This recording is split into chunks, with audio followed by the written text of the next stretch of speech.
guys, welcome to the next section, which is entitled Qualifying. And this section is all about the recruiting process, which some companies take for granted.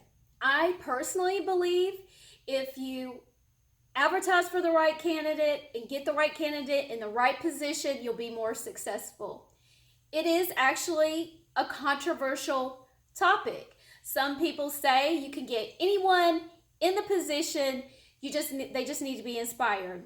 I believe everyone has special purpose, skills, talents, experiences that make them qualified for different positions, and they are self-motivated in positions if you get the right people in the right positions. So let's start with PowerPoint. The PowerPoint goes over, basically it's a huge overview of the recruiting process from the job description to the offer letter. It covers everything in between. So I'm just going to hit a few highlights on it. And first is the applicant. So you want to be organized in your search. So you need to identify what a person in that position, a successful person in that position, what do they look like? What skills do they have? What might they be looking to attain in that position? So that way in your mind, you can have some of the characteristics, not just the experience, not just what a resume looks like, but the actual characteristics of a person that would be successful in that position. So I like to start with brainstorming before you even hit the job description. So once you are describing the actual job, you are enticing candidates to fill that position that will be happy in that position and make you look better, and they are self-motivated to do well in that position. So first is the applicant, next is marketing. Yes, you need a marketing strategy to get the right people attracted to your company. Next is the selection. You need to be organized in order to do the selection process. Interviews, I suggest starting with a phone interview. That cuts your time of actually in-person interviews. You can weed out some of the good ones or the bad ones.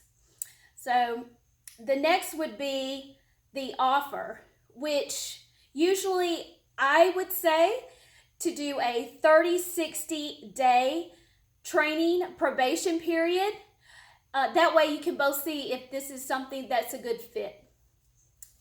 So next we'll skip over the details of that, because it's actually something you really need to concentrate on yourself. It's more of a self-training. The recruiting process needs to be something you take very seriously. So go over the details in the PowerPoint. Next is job matching, which I love. So a lot of companies use job matching systems, and there's benefits, and there's actually the next article actually lists the 4 benefits of job matching in businesses. But if you don't have a system, or you don't have funds for a system, basically it's saying don't only look at the resume, but look at the characteristic of a candidate that fits that position. Now, we're not talking about age, gender, or anything, or race, anything that's going to alleviate candidates that would be necessary for your company to have diversity.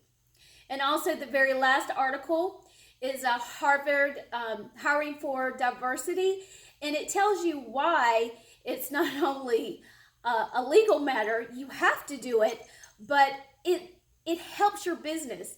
So use that affirmative action law to help you. You don't want everyone to think like you, look like you, be like you. You need to fit together as a puzzle and complete a larger picture. So if you're not hiring for diversity, 1, it's illegal, but 2, you are really not doing yourself any favors.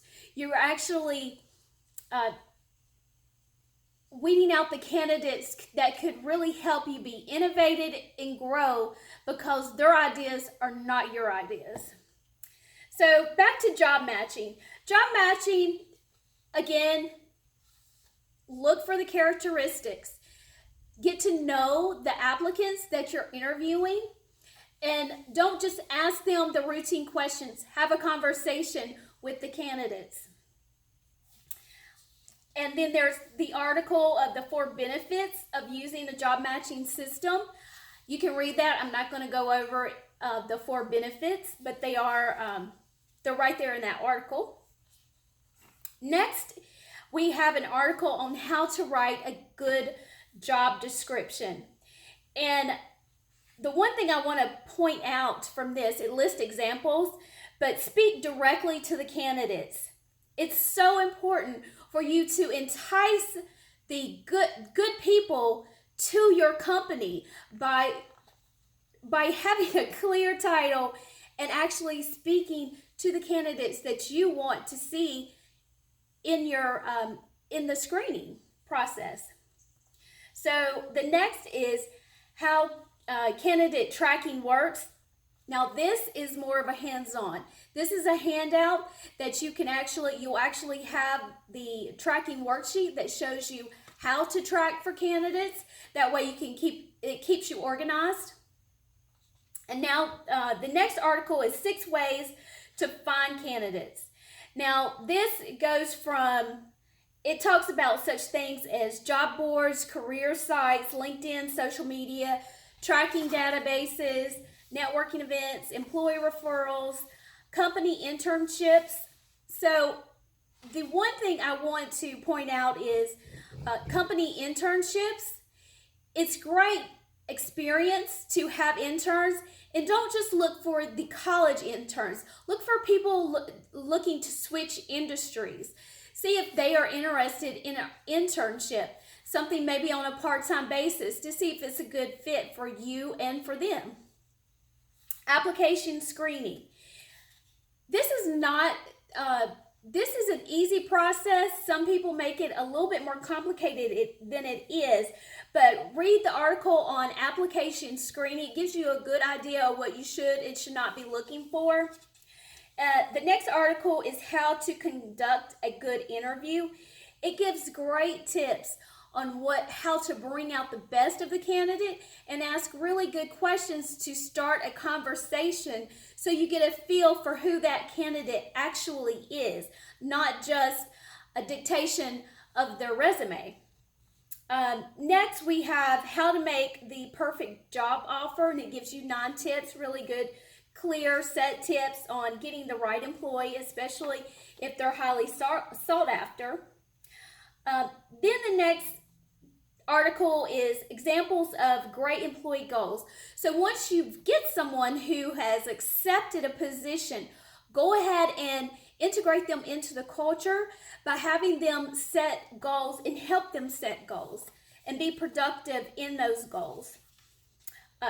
Company culture, the importance of hiring a good fit. This is a great article that tells you how to hire for your company culture and why your company's culture will attract the people that you want and leave out the ones that you don't want. The next article, the last article, as I mentioned earlier, is recruiting for diversity.